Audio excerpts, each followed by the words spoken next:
Hey guys, welcome to the next tutorial of ethical hacking and penetration testing via Kali Linux.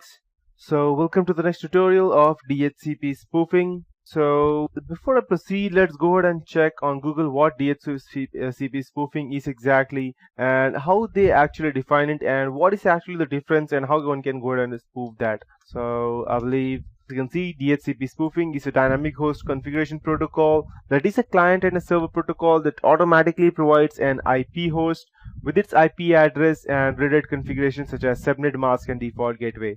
So as you can see that anytime I go and connect to the internet, I am automatically provided the IP addresses for all of these things. Let me just go ahead and open it out to you.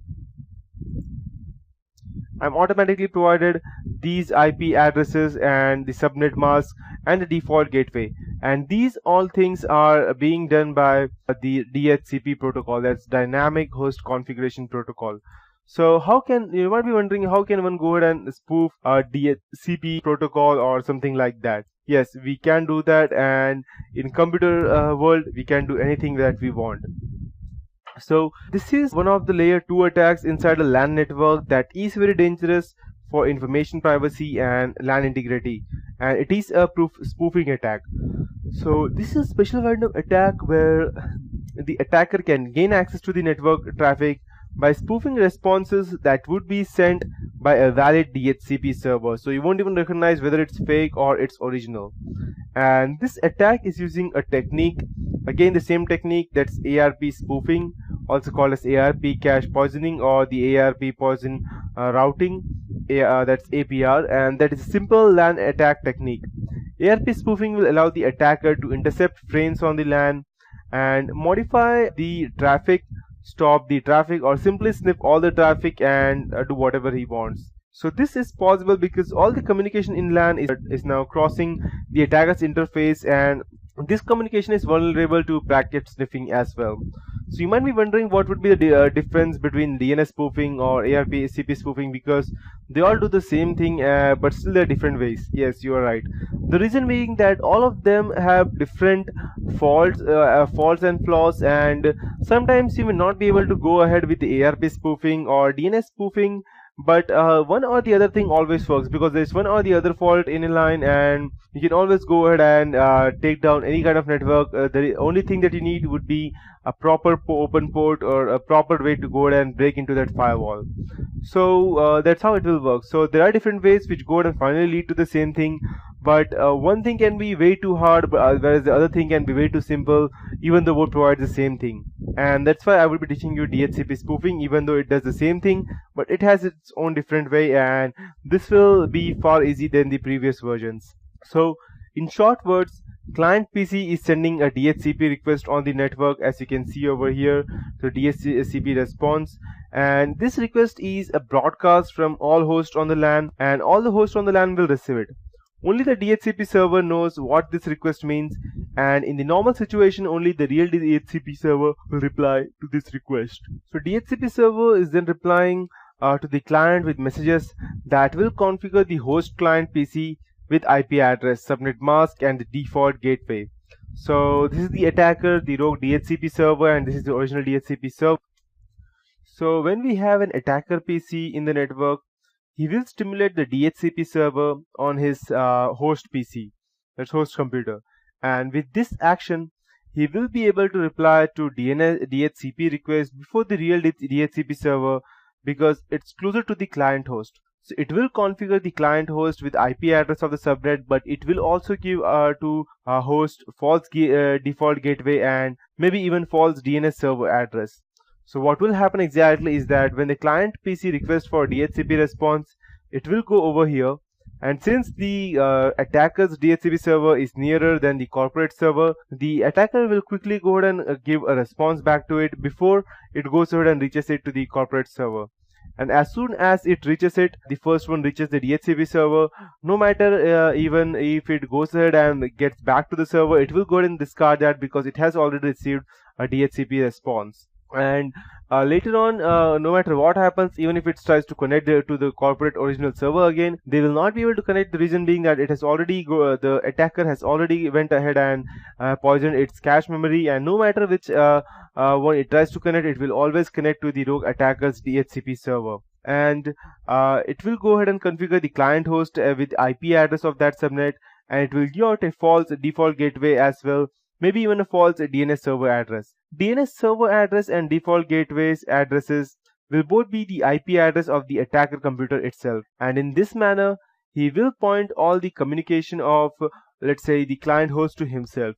Later he will make possible, it will be possible for him to forward the frames from the client host to the real destination in order to make the client communication more real and possible, so that even if it goes ahead and gather DHCP server will later go ahead and convert itself for ARP poisoning or in other attack, so that this will be the middle PC, the main, it will act as the hub, and all the packets that will pass, it will pass through the DHCP server, and then it will go ahead and pass to the corporate server and then the internet, and whatever information comes back from the internet, it will then go ahead and come back to the attacker, and it will be the choice of the attacker what to send back to the person.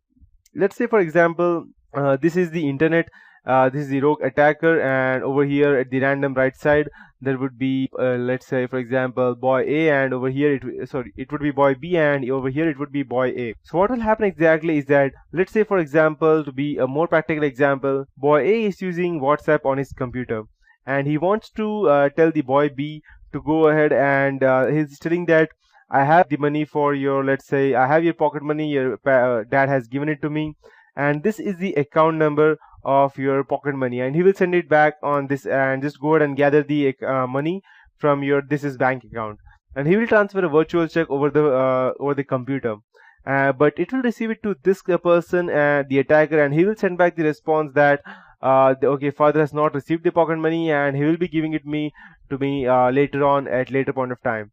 So the boy B will go ahead and respond it back to the person, it's okay, fine, I will go ahead and collect it later from my father, but it will not reach the client PC directly, it will come back to the attacker, and the attacker will send, okay, fine, no problem, I will collect it from the bank. So for both the parties, boy A and boy B, they don't need to communicate anymore, since they both will think that their original message has been passed. But the original message is only known by the attacker over here. The reason being that he knows what is happening and which account number it is, and later on he will go ahead and gather the check, and he will disappear later on. And the people will over here will not even be able to recognize what happened, and later on they both will be cursing each other, stating that they are lying, and yes, that will be the problem between them. And so it will be either this person has went ahead and used all the money for himself, or it will be him. But the attacker, no one will even recognize that he was there. And that's how it works. So the attacker can also sniff frames, and he can also go ahead and strip off the SSL if the person is using SSH service. And as you can see from the picture, the DHCP spoofing device is situated in the local area network position. So he has the possibility to reply to the client DHCP request before the request is able to reach to the real DHCP server. The legitimate server may also reply, but if the spoofing device is on the same segment as the client, its reply to the client will arrive first, and the intruder DHCP reply offers an IP address and supporting information that designates the intruder as a default gateway or the domain name system. So what this person will do exactly, it is that first it will go ahead and respond it back to itself, and the original message will be passed over here. But by the time this response, the original response, the first response comes back from the corporate server, the attacker will already have the access, and the DHCP response may not even pass through this. It may pass if the attacker is already connected. The response will pass through the attacker's point of view, and once it goes ahead and transfers from the attacker's point, then the attacker will even know what the IP address and the MAC ID of the DHCP server are, and what are, let's say, a gateway or default gateway. The attacker may then go ahead and spoof its original gateway the same as a corporate server. So even if the person goes and tries to get the IP address where it was connected, it will see the corporate server's original IP address and the MAC ID, which are spoofed by the attacker, and they won't even come to know, because they will think that it was normally connected, and it may be some other problem why they were not able to connect, or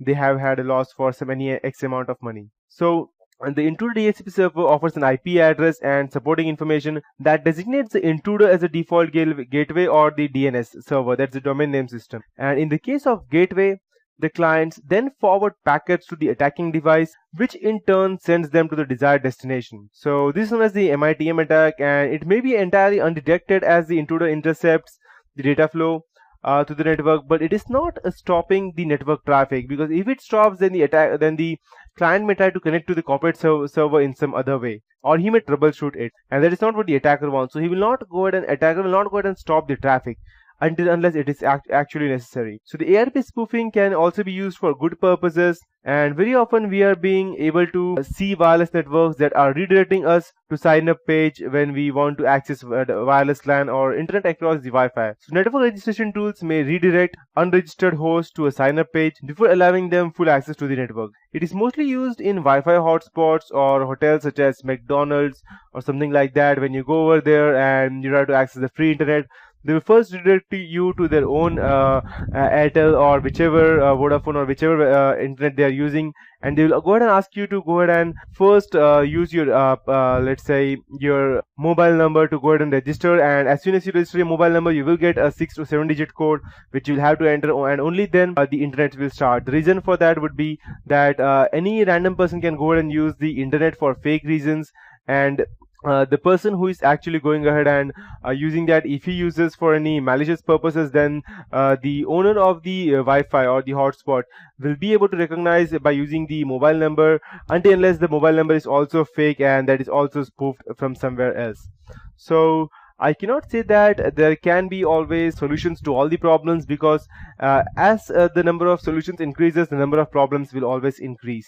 And so it is mostly used in McDonald's and other sorts of network to control the access of mobile devices to the internet, and sometimes make user pay for the internet access. So for that purpose, they are redirected using ARP spoofing to a device known as head-end processor that goes ahead and redirects these things.